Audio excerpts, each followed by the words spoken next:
Hello YouTube, thank you for joining me today. Today we're going to start out with making a schedule for the day. Each day we want to have a schedule that is focused on our productivity, our abilities, and just getting up and moving throughout the day. So an example of a schedule that we could do is 8 a.m. We wake up in the morning, and I don't know about you, but the first thing I do is take my medication. It takes me about 2 hours to get acclimated for the day. The first hour, I'm waiting for my medication to fully kick in, get my pain level down, my tremors under control, all of my disabilities under control. And then the second hour, I'm using that to get acclimated for the day, as far as kind of doing a scan of my body. What ailments are affecting me the most today? You know, is my pain especially high today? Is my tremor especially bad today? Whatever it may be for that day.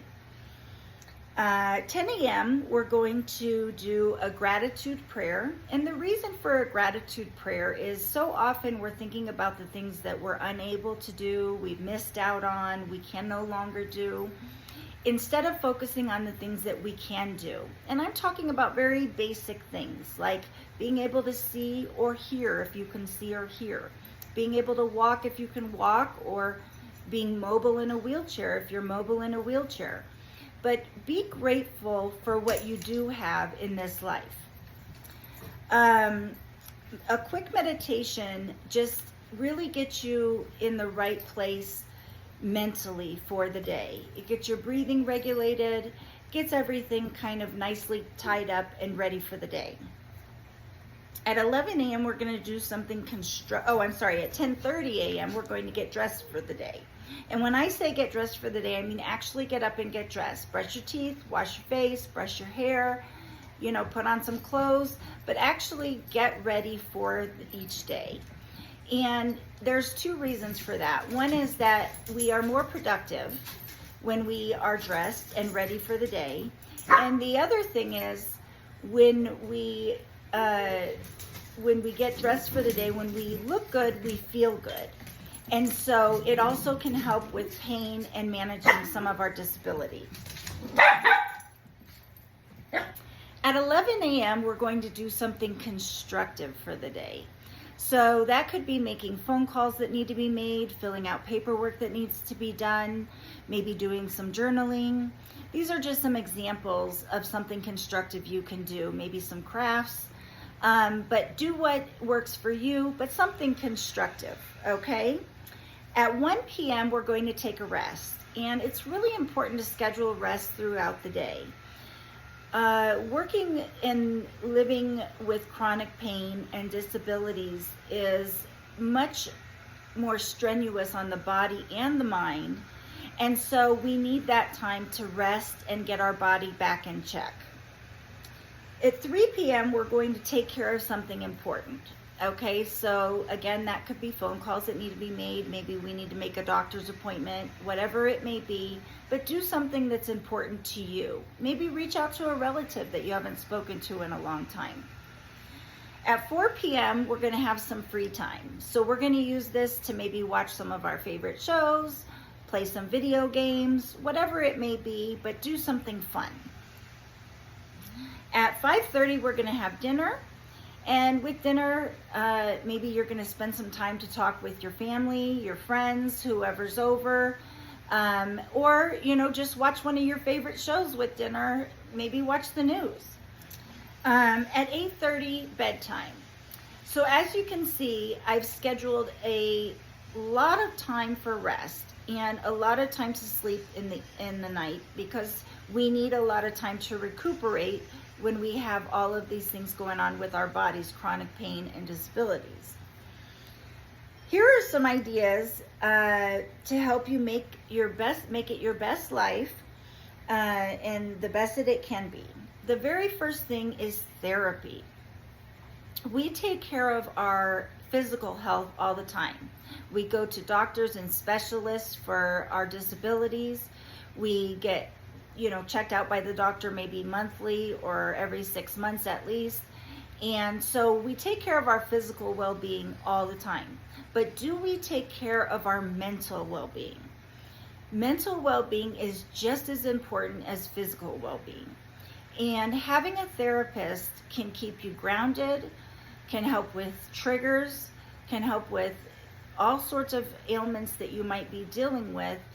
And it really is a way to have somebody to bounce ideas off of and really work through anything that you've gone through in your life, whatever you've got going on right now. It's really nice to have a therapist to confide in and talk to. Next, I'm going to recommend CBT. This is cognitive behavioral therapy.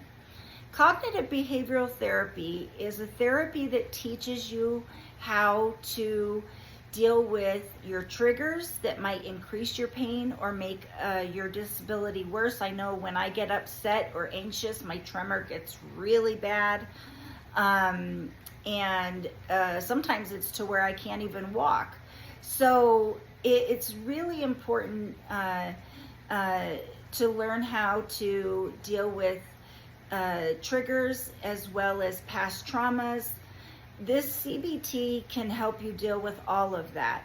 It also teaches you how to breathe and meditate properly so that you can get in touch with your body, get some quiet time, and be mindful. Being mindful is really the key to mental happiness. And so CBT therapy can really help you achieve that. Next, you could do hobbies, journaling, crafts.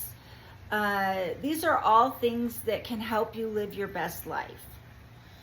Make sure you get dressed for the day. That's the other thing. Make sure you get dressed for the day. This is how we live our best life with disabilities. Okay? Next, I want to discuss how living with pain exerts much more energy than the average person. So, living with chronic pain affects physical tasks, cognitive function, and overall quality of life. Physical limitations include chronic pain makes life difficult, even simple tasks, okay? So walking, lifting, standing can be challenging or even impossible with chronic pain. Cognitive impairment. Pain can affect concentration, memory, decision making, work performance, and daily tasks that require focus. As you see, I look down at my notes. I use notes for everything. I use notes when I go to the doctor, the therapist, everywhere I go, I use notes. My memory is tremendously affected by chronic pain. This is a very common side effect of chronic pain.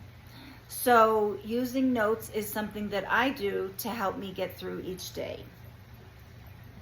Emotional distress. So living with chronic pain can lead to anxiety and depression, feelings of isolation, which can further affect motivation and engagement in daily activities. Okay, social isolation. Pain can make it difficult to participate in social activities like maintaining relationships and this can further lead to social isolation. We don't want to do anything that's going to create more isolation. So often we can feel isolated just with our chronic pain and our disabilities. So we really want to focus on having people in our life that can be doctors and therapists, friends, family, whoever's around you, to really support you and try to let them understand what you're going through. Pain is invisible. You cannot see it. So it's very real to the person experiencing it, but the people around you may just think, oh, she's fine. There's nothing wrong with her, when you're really dealing with an exorbitant amount of pain. So let the people around you know what you're going through. What kind of day are you having? What's your pain level? Next, we're going to talk about how to manage pain to live your best life. So staying in one position for too long is it can exacerbate pain. We want to try changing our position frequently. So you might sit for a little while, then might get up and walk around, get in a few steps. We might stand for a little bit and then sit back down, lay down for a little bit when we're resting, but we want to make sure to change position as much as we can. Movement is very important. Engage in your favorite activities, whether that's crafts, computer games, journaling, whatever it may be. Surround yourself with your favorite activities. I'm going to talk about therapy again because I cannot stress how important therapy is. Therapy can really help manage pain. Learning how to breathe and be mindful can be key to reducing pain. Identifying triggers that increase pain, support from your friends and family, and support groups are also helpful. Allow time to rest and recuperate in your day. As you can see with our example schedule, I built in time for rest. 5 tips to help someone with chronic pain. Here are the tips. Let them be independent. Do as much as you can do yourself, okay? I understand that you're going to need help. You might have a home health care worker like I do, or you might have a spouse or a friend that helps you, but you utilize them, but do as much as you're able to do yourself. Number 2, help them find new ways to do old tasks. So tasks that maybe you did before you got sick, or if you've had disability your entire life, tasks that maybe you'd like to do and you need to just tweak it a little bit to make it manageable for you. Number 3, encourage them to keep moving. Movement is so important. We really don't want to be sedentary all day. So get up and move around as much as you possibly can. Number 4, maintain your social connections. This is very important because isolation is a real problem for those of us with pain and disabilities. Oftentimes we feel like we're the only ones experiencing this. We're the only ones that have to live through this, and it can really be isolating. So maintain those social connections is really important. Number 5, believe them. Pain is real. So when they tell you, hey, my pain is at a 6 today out of 10, that's a pretty high level of pain. Most people that don't have chronic pain would be curled up on the bed crying at this point, where you are up trying to do tasks because you live with chronic pain every day, and if a 6 kept you in bed, you'd never get out of bed. So let the people around you know what kind of pain you're experiencing. Validate it yourself, but try to move through it. Thank you so much for joining me today. It's been a pleasure speaking with you. I hope you have a wonderful week, and I'll see you next week.